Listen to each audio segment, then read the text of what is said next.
네, 안녕하세요. 저는 PO 강의를 맡게 된 이윤석입니다.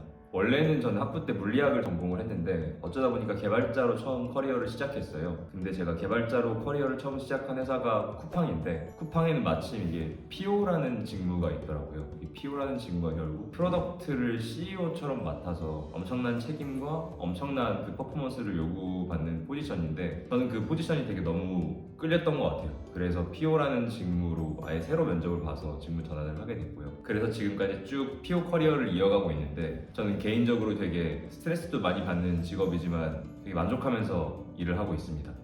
이 강의는 이미 PO를 오랫동안 하셨다거나 그런 분들을 위한 강의는 전혀 아니고요. PO로 커리어 전환을 고민하고 계신 기획자, 개발자, 데이터 분석과 각종 직무를 일하셨던 분들이나 아니면 PO로 일을 하기 시작하신 지 얼마 되지 않아서 내가 이제 PO로 어떻게 일을 해야 성과를 낼 수 있을지 모르겠다라고 생각하시는 분들, 그리고 좀 더 넓게는 PO라는 포지션이 이제 대학생분들한테도 꽤나 유명해진 걸로 알고 있는데요. PO로서의 커리어를 고민하고 계시는 대학생분들, 취업 준비생분들도 강의의 수강 대상입니다. 제가 이 강의에서 다룰 내용을 먼저 말씀드리면 많은 분들이 좀 하시는 오해가 있는데 PO라고 하면은 멋있는 디자인, 막 사람들이 엄청 팬시하다고 생각하는 디자인의 제품을 만드는 직무라고 생각하는 경우가 많은데요. 사실 PO는 비즈니스에서 풀어야 하는 가장 중요한 문제들을 정의하고 푸는 역할을 합니다. 그래서 때론 그 문제가 고객들이 보는 제품이 아닐 수도 있어요. 그래서 PO로서 회사에 가장 큰 성과를 가져다주는 PO가 되기 위해서는 어떤 방식으로 이 비즈니스를 이해해야 되고 어떤 방식으로 문제를 정의해야 되고 이 정의한 문제를 어떻게 하면 빠르고 값싼 방식으로 검증해 나갈 수 있는지를 전반적으로 다루는 강의입니다. 그래서 흔히 인터넷에서 보시는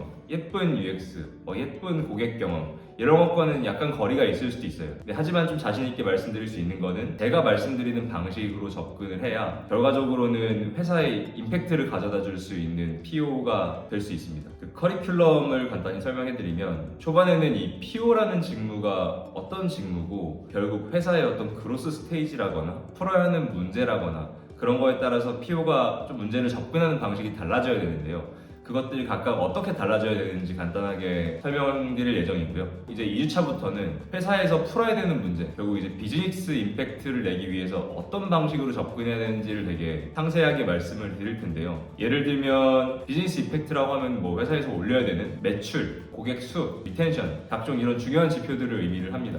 이걸 올리려면 결국 이제 비즈니스 문제를 잘 이해하고 그럼 내가 맡고 있는 제품으로 이걸 어떻게 해결할 수 있을지를 잘 잡아나가는 과정이 되게 중요한데요. 그 과정을 첫 번째로 이제 설명을 드릴 예정이고, 그럼 이제 두 번째로 어느 정도 풀어야 될 문제의 윤곽이 잡혔다면 이 문제를 좀 어떤 가설로 접근하고 이 가설을 검증하기 위해서는 어떤 방식으로 해야 최대한 리소스가 많이 안 들고 빠르게 진행할 수 있을지를 고민하게 되는데요. 그 구체적인 방법에 대해서 말씀을 드릴 예정입니다. 그리고 실제로 정의한 문제를 제품으로서 해결하면서 이제 일을 진행하다 보면 이게 잘 됐는지 안 됐는지 되게 헷갈린 상황이 많은데요. 그런 경우엔 이제 데이터를 확인하는 방식으로 진행을 합니다. 데이터는 굉장히 객관적인 지표이기 때문인데요. 그럼 이 데이터를 어떤 방식으로 봐서 이 가설이 검증됐는지 안 됐는지를 알 수 있는지, 이 데이터 분석을 어떻게 해야 되는지, 그리고 더 나아가서 A/B 테스트나 실험 설계를 어떻게 해야 되는지, 가설을 가장 명확하게 검증하고 볼 수 있는 게 A/B 테스트 같은 실험을 진행을 하는 건데요. 실험을 통해서 어떻게 가설을 검증할 수 있는지를 구체적으로 알려드릴 예정입니다. 그리고 마지막으로는 PO로 일을 하다 보면은 다양한 어떤 스테이크홀더들, 동료분들과 협업해야 되는 일들이 굉장히 많이 생깁니다. 단순히 그 제품팀 안에 개발자분들, 디자이너분들, 데이터 분석가분들 이런 분들과만 협업하는 걸 좀 더 넘어서 예를 들면 고객센터에서 일하시는 그런 분들 아니면은 세일즈 담당자분들 아니면 마케터분들 되게 다양한 스테이크홀더들이랑 일을 하는 경우가 생기는데요. 이런 스테이크홀더들이랑 일을 할 때 어떤 방식으로 어떤 프레임워크로 일을 하면 좋은지를 상세하게 말씀을 드릴 예정입니다. 네, 제가 참 요즘 이런저런 PO 강의라거나 글을 보면서 많이 생각을 했는데요. 결국에는 PO는 문제를 해결하는 직업이라고 저는 생각합니다. 프로덕트 오너이기도 하지만 프로블럼 오너이기도 한다는 생각을 하는데요. 결국 이 문제를 해결한다는 것은 예쁜 UX를 만들고 예쁜 제품을 만들고 엄청 팬시한 힙한 프로덕트를 만들고 그런 것이라기보다는 때로는 되게 엄청 지저분한 일을 해야 될 수도 있고 제품은 나오지 않지만 뭐 어디 나가서 때로는 영업을 해야 될 수도 있고 되게 눈에 보이지 않는 많은 어려운 일들을 해야 된다는 걸 의미합니다. 회사에서 인정을 받고 필요한 사람이 되고 실제로 임팩트를 내기 위해서는 그런 일을 해야 한다고 생각하고요. 이런 내용은 인터넷에 있는 많은 자료들이나 유튜브 클립들, 강의들을 다루지 않고 있는데 이런 내용에 대해서 좀 깊게 다루고 어떻게 하면 이제 PO로서 성과를 낼 수 있는지 비즈니스 임팩트를 낼 수 있는지를 밑바닥부터 같이 이야기해보고 싶습니다.